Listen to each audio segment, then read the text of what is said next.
ዓለምን በከፍተኛ ሁኔታ እያነጋገረ ያለውና የመላው ዓለም ሕዝብን ትኩረት የሳበው የእስራኤልና የኢራን ጦርነት ፍጥጫ የሶስተኛው የዓለም ጦርነት የተጀመረ አስመስሎታል። በሁለቱም ሀገሮች መካከል ከፍተኛ የሆነ መቃረንና እልህ አስጨራሽ የሆነ አውደ ውጊያ በይፋ የተጀመረ ሲሆን የሀያላን ሀገራት መሪዎች አይናቸውን ወደ ሁለቱ ሀገሮች በመቀሰር አንዳቸው ለአንዳቸው ለሚቃረኗቸው ዛቻዎችን፣ ለሚደግፏቸው ደግሞ ማበረታቻዎችን እያደረጉ ይገኛሉ። በአደባባይ የተጀመረውን ጦርነት ዓለም ማን የበላይነቱን እንደሚያስከብርና የድሉ ባለቤት እንደሚሆን የጠበቁ የሚገኙ ሲሆን ሁለቱም የምድር ጦራቸውን፣ የአየር ጦራቸውን፣ ወታደሮቻቸውን በተጠንቀቅ አስቀምጠው እርስ በርሳቸው አጸፋዊ ምላሽ እየተመላለሱ ይገኛሉ። ሰላም ጤና ይስጥልን ውድ አድማጭ ተመልካቾቻችን እንደምናላችሁ። በዛሬው ፕሮግራማችን የሁለቱን ሀገሮች የጦር አቅም ንጽጽር ካገኘናቸው መረጃዎች አጠናክረን እናስደምጣችኋለን። እስከ ዝግጅታችን ፍጻሜ ድረስ አብራችሁን ቆዩ።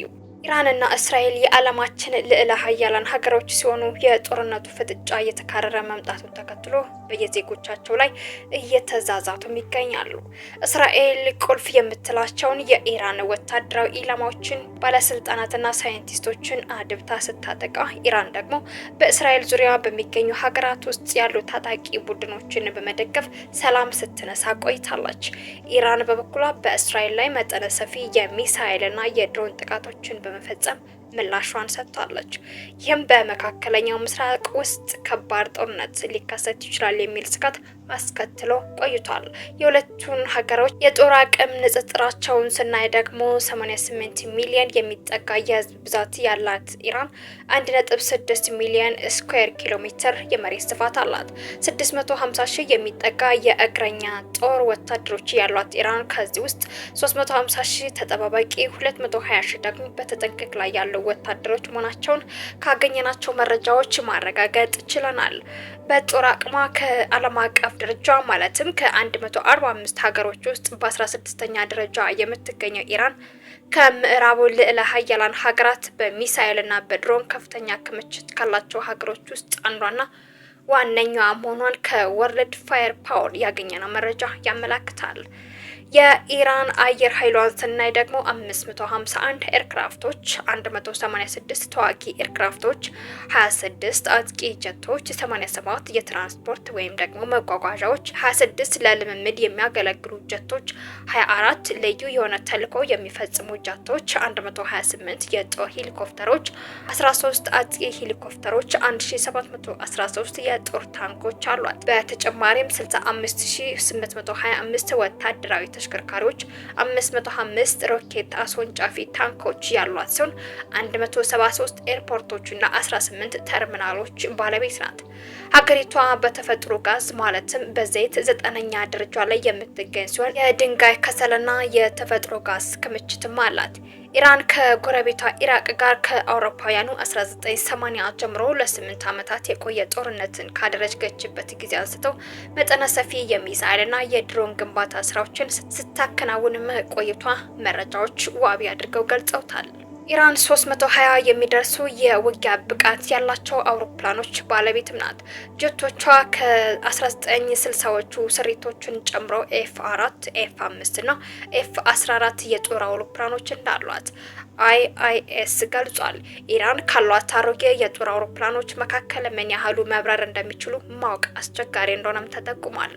ምክንያቱም የአውሮፕላኖችን መለዋወጫ በአሁኑ ጊዜ ማግኘት በጣም አስቸጋሪ መሆኑም ተገልጿል። በዚህም ኢራን የአጭርና የረጅም ርቀት ተወንጫፊ ሚሳይሎችን ለመገንባት ትችላለች። አብዛኞቹ በእስራኤል ላይ በቅርቡ በፈጸመችው ጥቃት ወቅት ጥቅም ላይም አውለዋለች። የሀገሪቷን የባህር ኃይል ስናይ ደግሞ 7 ተዋጊ የባህር መርከቦች፣ 3 የጦር መርከቦች፣ 19 በባህር ውስጥ በቀላሉ የሚጓጓዙ መርከቦች እንዲሁም ደግሞ 25 የባህር ውስጥ የወታደሮች መንቀሳቀሻ መርከቦችም አሏት። በተጨማሪም 107 የባህር መቃወሚያዎች እንዳሏት መረጃዎች ይጠቁማሉ። በአንጻሩ ደግሞ የእስራኤልን የጦር ንጽጽር ስናይ እስራኤል በ0.2661 ፓወር ኢንዴክስ እንዳላት ያስቀመጡት መረጃዎቹ በጦር አቅሟ ከዓለም ማለትም ከ145 ሀገራት ውስጥ በ15ኛ ደረጃ ተቀምጣለች። 9 ሚሊዮን የሚጠጋ የህዝብ ብዛት ያላት እስራኤል 22000 ስኩዌር ኪሎ ሜትር የመሬት ስፋትም አላት። 170 ሺህ የሚጠጉ እግረኛ ወታደሮቿን በሀገሪቷ ያሰማረችው እስራኤል 435 ሺህ ተጠባባቂዎችን፣ 35 ሺህ በተጠንቀቅ ላይ ያሉ ወታደሮቿን አዘጋጅታለች።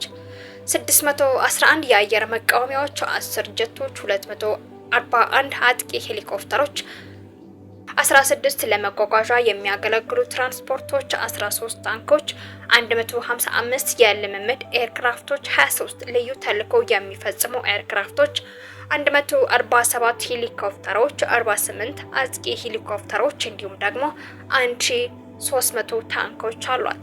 እስራኤል 37 ኤርፖርቶች እንዲሁም ደግሞ 5 ወደቦች ያሏት ሲሆን በዘይትና በተፈጥሮ ጋዝ ከዓለም በ67ኛ ደረጃና በ28ኛ ደረጃ ላይ ትገኛለች። እስራኤል 150 ሮኬት አስወንጫፊ ታንኮች እንዲሁም ደግሞ 43407 ወታደራዊ ተሽከርካሪ ታንኮች አሏት።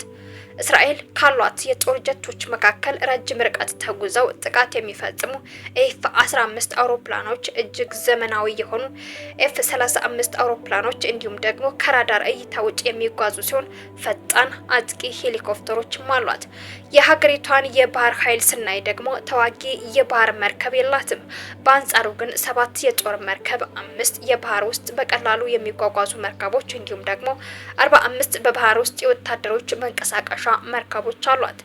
እስራኤልና ኢራን የሚጋሩት የውሃ አካል ስለሌለ በባህር ኃይሎቻቸው አማካኝነት ግጭት ውስጥ የመግባት እድላቸው ጠባብ መሆኑን መረጃዎች ይጠቁማሉ።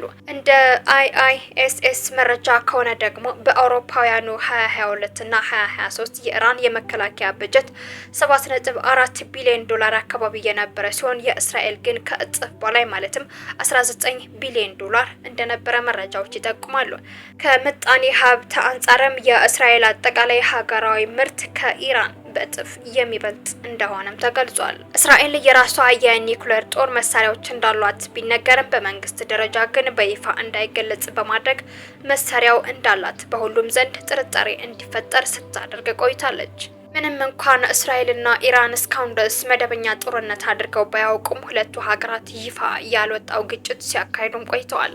ለዚህም በሌሎች ሀገራት ውስጥ የሚገደሉ የኢራን ቁልፍ ሰዎች በእስራኤል እንደተገደሉ በተደጋጋሚ ሲነገር ቆይቷል። ኢራን ደግሞ በምትደግፋቸው ቡድኖች አማካኝነት እስራኤልን ኢላማ ስታደርግ መቆየቷም ይታወቃል።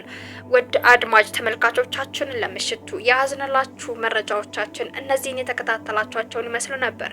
በቀጣይ በሌላ ዜናችን እስከምንገናኝ ድረስ ዩቲዩብ ቻናላችንን ላይክ፣ ሼር እና ሰብስክራይብ በማድረግ ቤተሰባችን ይሁኑ። መልካም ቆይታ ይሁንላችሁ።